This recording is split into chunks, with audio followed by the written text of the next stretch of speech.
Right, now Q&A time. It's been a while since we've done a Q&A. We've picked up on the fact that people like them. And I actually like them because a question obviously prompts an answer, and the answer leads on to something else that's probably a bit more interesting. And I like doing Q&As live because then at least you're giving people the information that they're interested in rather than waffling on for half an hour or something about stuff that they might not want to know about full stop. So we're just going to do a few of those now.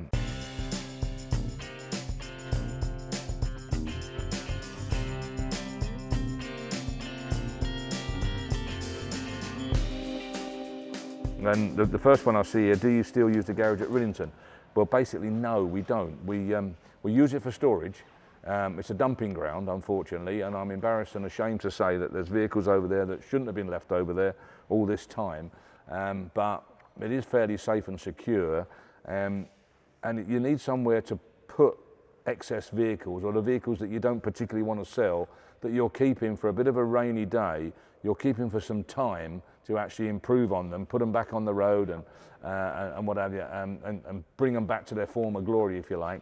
And places like Rillington fill that bill, but it's bad really because they stay there too long. You know, when you load up a place like that, you think, I'll get round all these in the next couple of years, and it doesn't happen. It just doesn't work. So I think them days are gone. We are actually gradually emptying it. There's probably only no more than maybe 6 or 7 vehicles over there now, and they will actually move fairly soon, and we'll do something with the site. We're not too sure what. I think probably it might.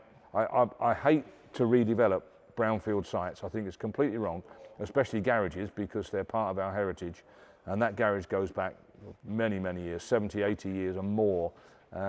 So it will pain me to develop it, but I think at the end of the day, the economics dictate that might be the case.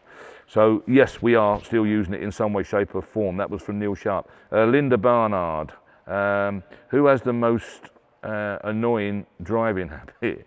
Well, it's bound to be me, isn't it? I mean, I take the can back for everything, you know, really. I'm wide open to criticism, full stop, all the time. But the most annoying driving habit, I don't know really, because I don't really go with anyone very much. David and Paul tend to go a bit too fast, but they drive very well. So I think it's got to be me. I'll put my hands up. I've got to have some very bad habits. I've been doing it too long. I know I shouldn't, but I hate seat belts. I do wear them, but I hate seat belts. I tend to look around more than I should rather than concentrating on what I'm doing. But it's an age thing, sorry. So it's me, it's got to be me. Robert Goldie, do you do transportation? We don't do too much in the way of deliveries anymore. The only time that I can do a delivery is if I can combine it with a collection. And I say to 1 or 2 people, you know, if you've got something to, if you live in Leicester, for argument's sake, you know, let me know, because I seem to be down that A38 quite a lot, and if I'm going past, I'll meet you somewhere. But I mean it in good intent, with good intentions, and I really do genuinely mean it when I say it. But it's so rare that it actually happens because I can't fit in with people's time schedules. So yes, we do, but we don't do much of it. James Stottard, what actually is a flat and polish? I've heard you say it, but I don't understand. Well, basically, it's basically you use a very fine abrasive, whether it be liquid or on a DA, like a 2000 DA sheet of DA, and you take a slither of paint off, basically, and I mean just a slither of paint, ever so little, or you use something like G3 or T-cut, and what you don't use a mop on T-cut. It'll burn it, it gets too hot. But G3, so basically you're taking a slither of paint off, stale paint on the top of a car, and that area that you're doing, or the whole car, will actually come out fairly flat, and then you polish it back up again. It's as simple as that. So you're just taking a layer of paint off and repolishing it.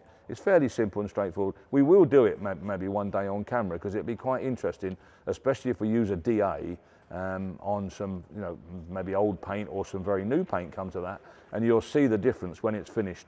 You know, you can take all your muck out the paint and such like. You know, you get little bits and pieces of muck after you painted a car. With the best will in the world, with the best extraction system in the world, you will get some muck in there, and you flat and polish them out. It sounds very simple to me, and I'm probably not explaining it very well, but it is very simple if you think. So you actually take a layer of paint off and you polish the paint back up. Ian Clarkson, what is the one car that has been through the auction that you thought I should have bought that? Oh man, there's a lot more than one, Ian. I mean, I find it really, really hard to pick out one. There's one at every auction, every single auction. There's one at the last auction.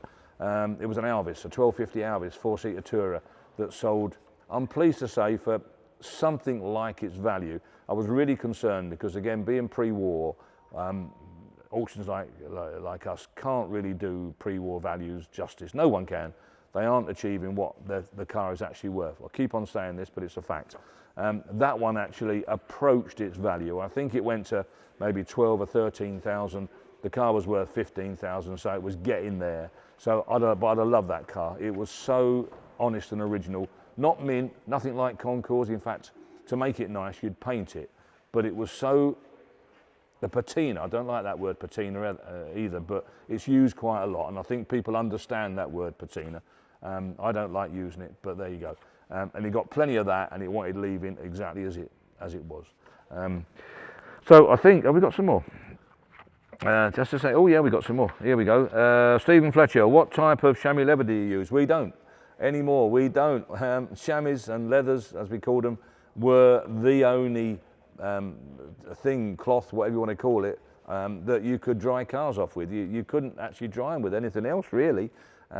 You know, chauffeurs had them in the car all the time, and I carried them in my cars and what have you. I used to buy big ones, full leathers like this, lambskin, and then cut them down maybe halfway or into 3 or something a bit more manageable so that you could actually wring them out. But they're old news now, they really are. In fact, I've still got a mangle, many of you know what a mangle is, for wringing out washing, wet washing. I've still got one down the other site that we had down in Bedfordshire that you'd run the leather through. You'd sit it on the forecourt, you'd wash 15, 20 cars, obviously in turn, and you'd keep wringing the leather out through the mangle.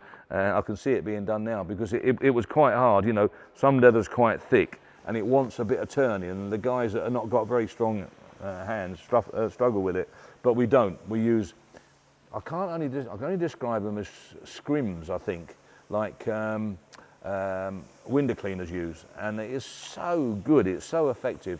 I'll never use a leather again. I'm afraid I've run out of time. We've got to call it a day on the Q&A now. There are some more here that we'll come back to at some other time. I really enjoyed the Q&A, very searching questions. Thank you ever so much for all of you, and keep sending them in because, as I say, I like this part of the show, and it is quite informative, I think, to get my insight of what we actually do.